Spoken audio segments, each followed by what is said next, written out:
Well, finally got a few nice days here.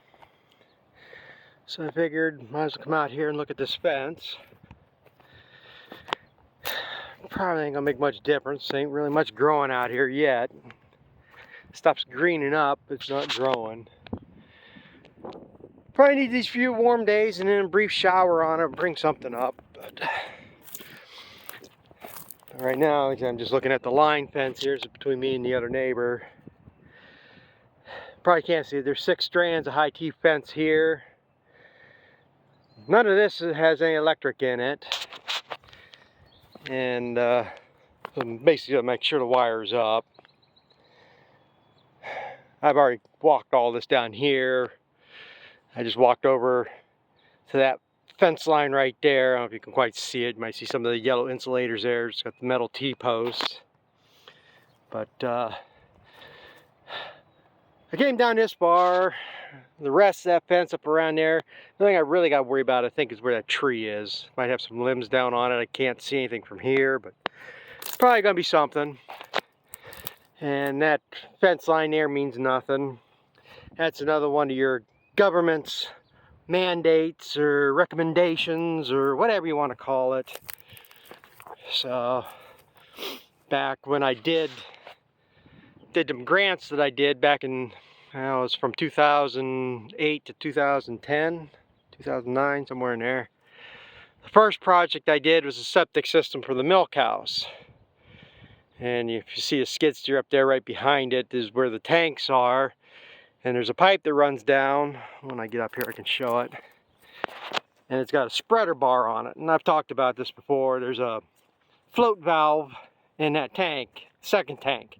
It's got a settling tank and then a discharge tank.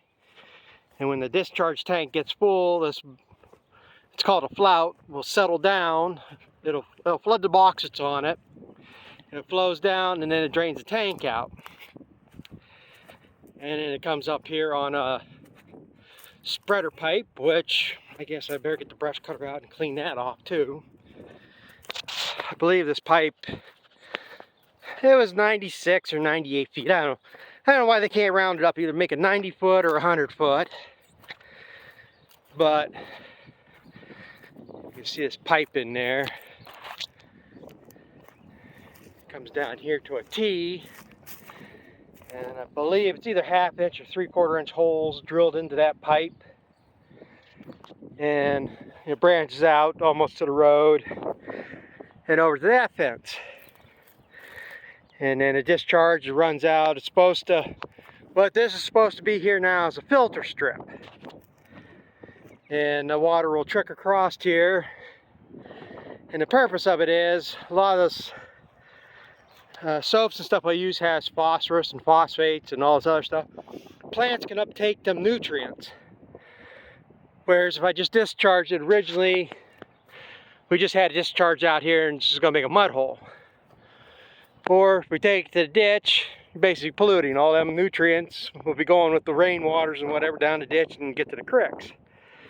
So the purpose of this is, it discharges this water across this as a filter strip, and the plants can absorb the nutrients that would be, in other words, polluting the waterways, and uptake them and utilize them. So that's why they call it a filter strip. And the way this is designed, it's a 1,500 gallon tank. It only drains that maybe once a week. That's about the rate it discharges it. So in the meantime, you know, it's got time to evaporate and dissipate around here to cut down on any problems. Well, part of that grant, or that project, was I have to fence off the strip I'm going to use here. And it's supposed to be gated. And then when it's muddy out, I'm not supposed to let the cows in here. You're supposed to let them in here probably 2 or 3 days a week to graze off the grasses and when it's dry. So, which you can see it's not bad here, but this gets to be a mud hole too. They pocket up because I don't have, other than the first year or two, I've never closed this off. But in the grant, they paid for this fence. And this fence was only supposed to go down I forget what it was. It's something like 110 feet or something. And then it would hook back over to the fence along the road. So I'd have an L shape here, which would be, maybe it was 30 foot or something. It was stupid, like I say. So I had a guy, well, I did all this fence here, but another project we did was a high T fencing the fence off the creek, and we did 3,000 some foot. So they figured that into here. Well, they had to figure it, and I was supposed to have that guy do it. Well, he was busy at that time or something, so, okay, it says it's got to be a permanent fence. I can't just put them little rod fence posts in here, you know, the little fiberglass things, and one strand of smooth wire through here. It has to be a permanent fence. That's why they were budgeting for 4 strands of high T fence wire there. Well, I'm like, what the hell do I even need that? I wanted the fence up. So I went and got T-posts, and I put 3 strands of barbed wire. They didn't consider that permanent, and they never paid me for that fence. And then I said, for what more fence was going to be, I just extended it down to the neighbor's line, had that one big patch. No sense having that little L shape where cows are going to get cornered in there or something. So I did that way. But like I say, that's the government for you. They want it done their way. You got to meet their specs. What they want half the time doesn't make a damn bit of sense. And like I say, even in that building, the guys, when we were building that building there for the manure storage, the guys are just shaking their heads at the stuff they wanted done to that building. So, but the only thing I got to do here now, sometime during last summer, I kind of knew about it, but I never went out and fixed it then. I got this wire here. This fence is all, seems to be good here. So I shouldn't have to worry about this, but somehow there, the wire got broke clear over on the other side. And the dumb fools got caught up in it or something somehow here and pulled all that wire from all the way across here down. Had it all strewn out here, it's all twisted up. I'm not sure if this is going to work or not. It's probably going to break on me again and again before it's done. I'm debating here now whether I should just cut this out and replace it. Because with them pulling it through, I just saw one here. Where did I see it? Where did I see it? Oh, there's more in here. Maybe I'll see another one. Not there.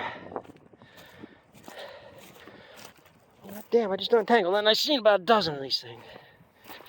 You get stuff like this here, where the wire's gotten kinked, or like here where it's got twisted over. And this is high T wire here, and you can't just unbend that. I don't know, like say, if it's gonna, when I get it pulled through there, whether it's gonna break and I'm gonna end up having to replace it anyhow or not. I ain't decided what I'm gonna do with that yet.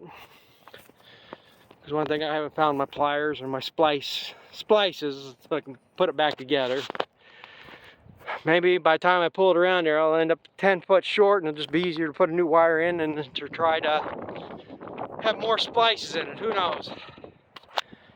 So that's what I'm working on here right now.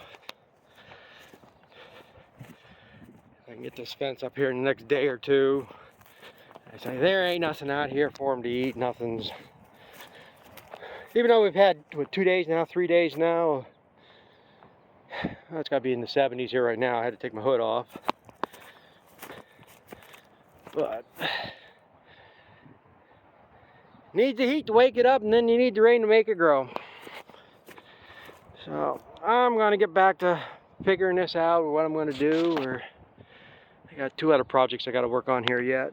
So we'll see what happens when I come back. Yeah, just come back here and look at the other side, find where it broke at. And here's the end here, it's pulled up here, and I end up just short of this. I'm almost tempted. I do have some of them, yeah, they're all on the other end. Because like I say, I really don't need the wire here. This wire makes no difference because, well, last year I had the bottom wire and the third wire were the hot ones.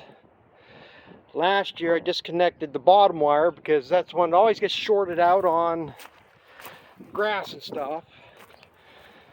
And usually they're not trying to go under the wire, they're trying to go between the wires. So that's where I said to hell, no sense having this one hot if they're going to keep getting if it's going to keep getting shorted out. So what I did was, like I said, I just have this wire hot, and down around along the road that usually stays fairly clean of weeds on the bottom wire. I think that one might still be hot, but this one here is only a top wire. Just thinking here, I do have more of these things that you tighten the wire up with. There they are. These things, you hook the wire in and take a wrench and you put tension on it. Some people have, like the neighbor down there, they have a spring you can put in there, so if something hits it, it stretches out and keeps it tight. I think you can put a little more pressure to it than just having it like I do here. I just got it wrapped around the posts. But like I said, I really don't need that wire down along that building. I just thought about here, maybe if I bring that wire, gotta do something more than just a staple though. Get something to anchor to the corner of the building, just bring that wire up here, fasten it, tighten it up, and then that might eliminate some of them twist spots I got there. I can get rid of some of them, and that wire would be long enough by the time I get one of them ratchets in there and just go from that end to that end. I could probably get enough wire out of that. What I need to splice them in there. I think that might just be the easiest way to do this. Should be hauling some manure out, I should be doing, I guess. But then again, unless I got plans to do something else, it ain't really gonna matter. Spam alert. Somebody just tried to call me. Spam telemarketer. Thing is, I know who it is, and if they want to keep bringing it up as spam, I'm not going to answer it. So I guess I'm going to go back to my other job.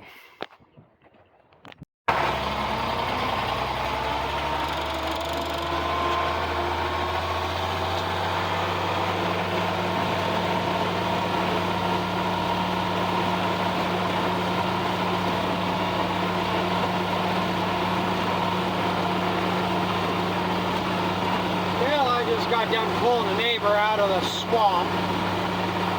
Some people are too damn dumb to know where they should and shouldn't go. He's got a little 3910 Ford, and he had that thing right up to the axles. Tires packed solid.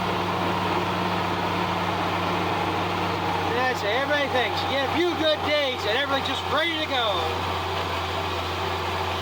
It's this time of year, it still takes several days for things to dry up.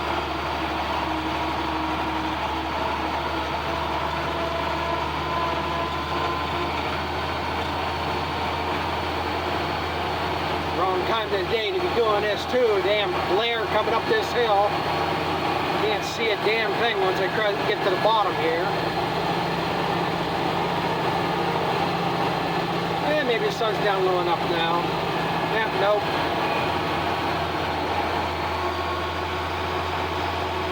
Yeah, there it goes.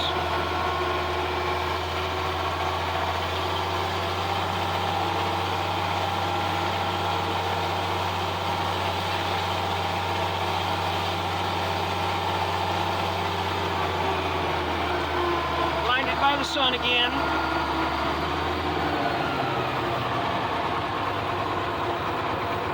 Yeah, at least it wasn't a complete wasted trip going over there. It's the same place I'm picking up hay right now to feed cows, so I was able to grab a bale on my way over there, or on my way back. So that saves me one trip tomorrow. But still, it's another one of them things. I go do something for somebody else so they can accomplish and to get ahead in life. So I guess maybe that's my good deed.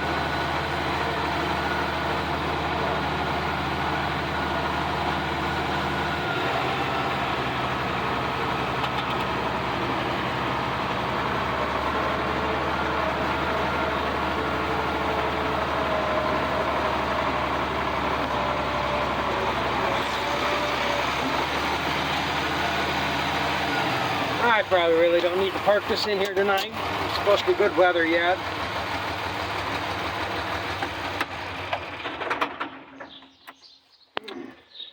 It is what it is, but I didn't even show that. Putting that bolt in, that bolt missing was the whole problem. I did what, that 5-6 days ago, whatever the hell it was. And it hasn't got that wobble to it since. So I guess I gotta keep an eye on that bolt. But I guess that's going to be the end of this. Ain't much else I've done today. Worked a little bit on the fence and, like I say, run for hay. Had to make a few trips for that today, so. It's a whole lot of nothing, so thanks for watching. We'll catch up with you later.